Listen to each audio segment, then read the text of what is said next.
Bonjour. Moi et mon linge, nous te souhaitons un bon samedi. J'espère que tu vas bien.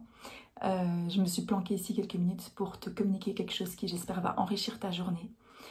Pour beaucoup de chrétiens dans le monde, ce week-end, on célèbre un événement hyper important de notre foi, c'est-à-dire la Pâque, la mort et la résurrection de Jésus. Et dans cette lignée, hier, moi, je partageais avec mon fils Lucas l'histoire qu'on relate le vendredi saint, c'est-à-dire la crucifixion, la mort de Jésus en croix.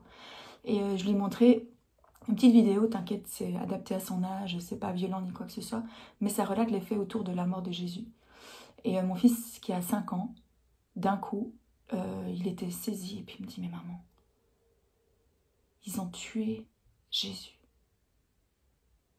Maman, Jésus, il était innocent et ils ont tué Jésus. Et c'était un moment hyper, hyper fort.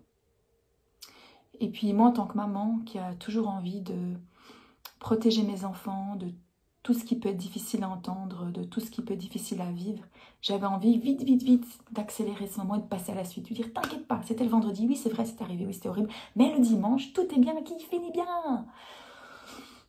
Et j'ai senti pourtant que dans ce moment-là, c'était pas le moment d'accélérer cet instant, c'est que ta télécommande, d'avancer, même si c'est des moments de tension qui sont parfois inconfortables pour nous.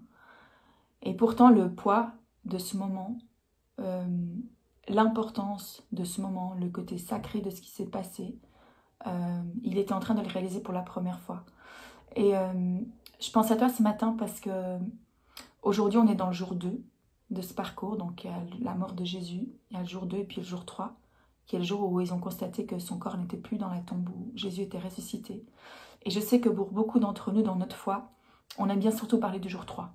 On aime bien surtout parler de « tout est bien qui finit bien, Jésus est ressuscité ». Et la résurrection, c'est hyper important, c'est ce qui est notre ancrage, c'est ce qui fait notre espérance pour cette vie et la vie éternelle, n'est-ce pas? Très important la résurrection. Mais je voudrais m'adresser à toi en particulier.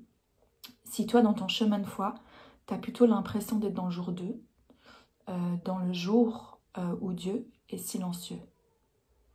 Parce que entre le moment où Jésus a été crucifié et le moment de la résurrection, au 3e jour, il y a eu toute une période qui était un temps de silence.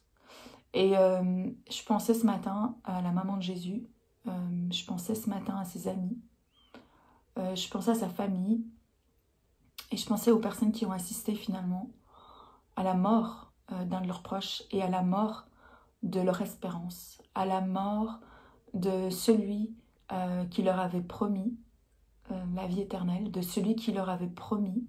Enfin, il faut se rendre compte que les gens qui à l'époque ont suivi Jésus, ils ont tout laissé derrière eux pour le suivre.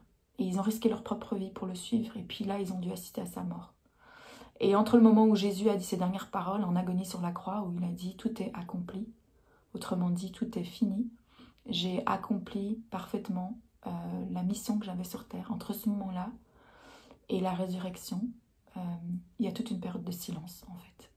Et ce que je voudrais te dire, c'est que le silence de Dieu, c'est peut-être quelque chose que tu as déjà vécu, c'est peut-être quelque chose que tu as déjà expérimenté, où tu as l'impression peut-être que tu avais mis toute ton espérance en Dieu et que les circonstances ne se sont pas déroulées comme tu l'avais espéré ou comme tu l'avais prévu. Moi, je sais qu'il y a eu des moments où j'ai vraiment senti la présence de Dieu proche dans ma vie, où j'avais l'impression d'avoir une communion, une amitié, un dialogue avec Dieu qui était facile. Et puis, il y a des moments où je me suis sentie seule. Notamment dans ce qu'on a traversé avec notre fils Victor. Il y a eu des moments où prier à Dieu, pour moi, c'était pas « Ah, Seigneur, je sens ta présence, c'est trop génial ». Mais c'était comme tambouriner sur une porte de prison et crier, dire « Dieu, est-ce que tu m'entends? Est-ce que tu m'entends? Est-ce que tu m'entends? Est-ce que tu t'intéresses? Est-ce que tu me vois? Est-ce que tu sais où je suis? Est-ce que tu sais même où j'habite? Est-ce que tu connais même le nom de mon fils? Seigneur, est-ce que tu m'entends? Est-ce que tu n'es pas insensible? Est-ce que tu n'es pas indifférent à la souffrance qu'on est en train de traverser ?» Et ce que je voudrais te dire ce matin, c'est que le silence de Dieu, ou ce que tu peux peut-être percevoir comme le silence de Dieu, c'est pas un signe de son absence, et c'est pas un signe de son indifférence. Dieu, il est toujours à l'œuvre, souvent dans les coulisses, souvent de l'autre côté de ce rideau qui nous sépare de l'éternité et qu'on ne peut pas voir. Dieu, il est toujours à l'œuvre. Et j'ai été marquée ce matin par le fait que donc, la dernière parole de Jésus à sa mort, c'était tout est accompli. Et dans l'évangile de Jean, si tu lis cette histoire, la première parole qui sort de la bouche de Jésus à sa résurrection quand il voit Marie dans le jardin, c'était « Pourquoi pleures-tu » Et moi, ça m'a bouleversée de réaliser que sa première réponse, c'était une réponse de quelqu'un qui était touché par l'état dans lequel on était dans cette période de silence, dans cette période d'attente, où tout semble perdu. Et je pense aussi aux disciples, aux amis de Jésus qui l'avaient suivi, puis tu connais peut-être cette histoire célèbre de Emmaüs. Ils ont pris bagage en fait, après la mort de Jésus. Ils sont retournés un peu, ils ont repris leur vie d'avant, quoi, comme si de rien n'était. Comme si tout ce qu'ils avaient cru, tout ce qu'ils avaient investi, l'espérance était morte, donc retournons à la vie d'avant. Et Jésus vient les rencontrer sur ce chemin, et ils ne le reconnaissent pas tout de suite. Et j'étais hyper touchée par cette parole qui dit, ces disciples qui disaient, mais nous avions espéré qu'il était celui qu'il disait qu'il est. Nous avions espéré qu'il était notre délivrance. Et finalement, peut-être qu'il n'était pas ce qu'il avait prétendu être. C'était ça un peu. Et dans des temps d'absence, ou dans des temps où on perçoit, on a l'impression qu'il y a une absence, on a l'impression qu'il y a un silence, c'est ça qui est tellement douloureux pour nous dans nos cœurs.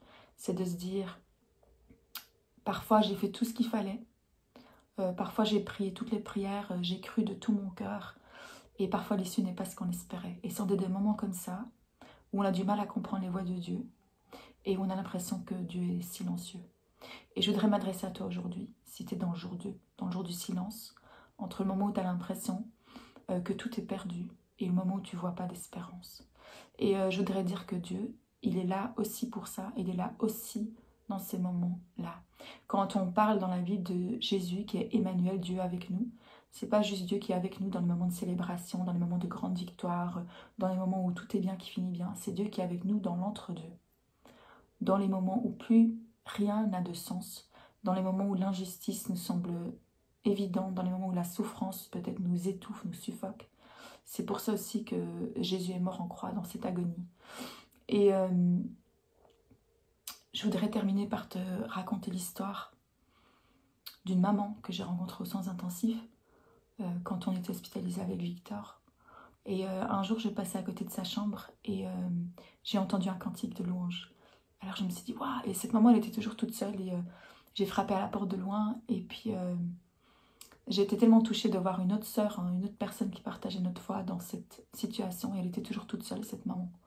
Et j'ai frappé à la porte de sa chambre et puis je lui ai demandé un peu des nouvelles de sa fille et puis je lui ai parlé de mon fils et je lui ai dit, mais je prierai pour ta fille, on va prier ensemble, on va se soutenir, est-ce que tu as besoin de quelque chose? Enfin, on essayait d'être là les unes pour les autres comme des sœurs le feraient dans un moment d'épreuve. Et le lendemain, elle me dit, c'est super, les médecins vont venir et puis ils vont me donner des informations sur la suite s'il y a une possibilité de l'opérer justement parce qu'il faut absolument qu'elle soit opérée. Et je lui disais, on va prier pour ça.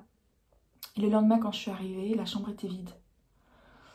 Et je me rappelle avoir vu une infirmière stagiaire et puis lui avoir demandé, c'est génial, ils ont pu l'opérer, ils peuvent faire quelque chose pour elle, c'est fantastique, où est la maman et tout. Puis elle a laissé échapper quelque chose qu'elle devrait peut-être pas me dire, qu'elle aurait peut-être pas dû me dire.